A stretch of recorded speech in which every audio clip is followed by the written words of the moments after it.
کہ وہ ایک کالم نگار ہیں، وہ صحافی ہیں، استاد ہیں، شاعر ہیں، ماہر تعلیم ہیں، مصنف ہیں، اور موجودہ حکومت کا اس سے کوئی بھی کسی قسم کا کسی بھی طرح کا کوئی لگاؤ نہیں ہے۔ دوسرا قصور ان کا کہ عرفان صدیقی صاحب نواز شریف صاحب کے درینہ ساتھی، ہر دور میں انہوں نے نواز شریف صاحب کا جو جمہوری آئینی اور قانونی بیانیہ ہے اس کا ساتھ دیا۔ میں پاکستان کی عوام کو بتانا چاہتی ہوں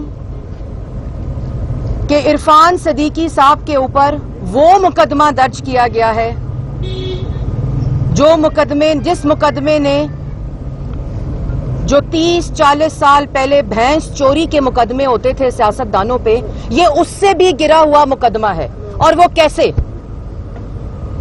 کرایہ داری ایکٹ، اس گھر کے اوپر عرفان صدیقی صاحب کو آج ہڈیالہ بھیجا گیا، جو گھر بھی ان کا نہیں، جو گھر کرائے پہ بھی انہوں نے نہیں دیا، اس گھر کا اگریمنٹ بھی ان کے نام پر نہیں، اس گھر کا الاٹمنٹ لیٹر بھی ان کے نام پر نہیں، اور ایف آئی آر جو رات کو ان کے اوپر رات کے اندھیرے میں جو کرائی گئی وہ جعلی ایف آئی آر ہے، کیونکہ جس گھر کے کرایہ داری ایکٹ کا مقدمہ ان پہ درج ہوا ہے وہ عرفان صدیقی کا نہیں ہے، جو رینٹل اگریمنٹ ہے وہ عرفان صدیقی کے نام پر نہیں ہے، جو الاٹمنٹ لیٹر ہے وہ عرفان صدیقی کے نام پر نہیں ہے۔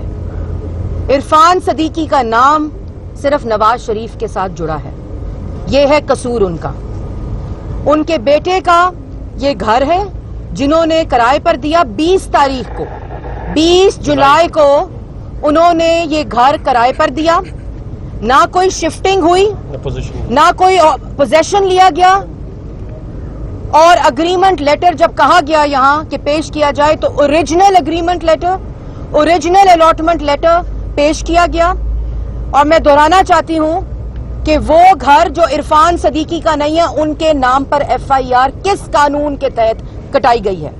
آج جب ان کو پیش کیا گیا ان کے دائیں ہاتھ کے اوپر ہتھکڑی لگائی گئی، اور وہ اس لیے لگائی گئی کہ وہ اس دائیں ہاتھ سے اس نالائق، نااہل اور سلیکٹڈ وزیر اعظم کی اصلیت عوام تک کیوں پہنچاتے ہیں۔ ایک مصنف ہو، ماہر تعلیم ہو، استاد ہو، شاعر ہو، کالم نگار ہو، اس کے ساتھ یہ تضحیک، لیکن استادوں کو ہتھکڑیاں لگانے کی روایت اس حکومت نے رکھ دی ہے۔ 78 سال ان کی عمر ہے۔ جب ان کو یہاں پیش کیا جاتا ہے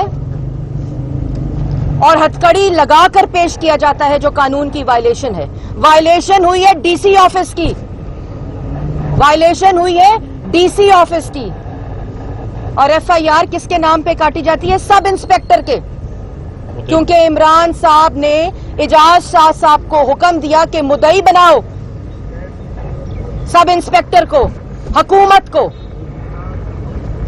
آج ڈسچارج ہونا چاہیے تھا عرفان صدیقی صاحب کو، آج بیل نہیں ہونی چاہیے تھی، کیونکہ ان کے اوپر ایف آئی آر جعلی ہے۔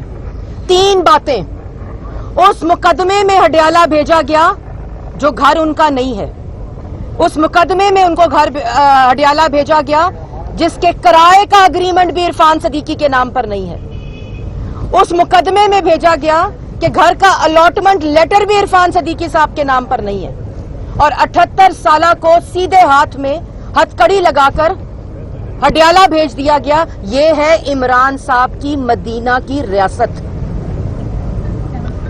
اتنا زیادہ تضحیک صرف ایک وجہ سے کہ پاکستان کی عوام کو روٹی، روزگار، صنعت، کاروبار نہیں دیا جاتا۔ اس وجہ سے عمران صاحب، عرفان صدیقی صاحب کو، شاہد خاقان عباسی کو، رانا ثناء اللہ کو، سعد رفیق کو، سلمان رفیق کو، حافظ نعمان کو، حمزہ شہباز کو گرفتار کرنے سے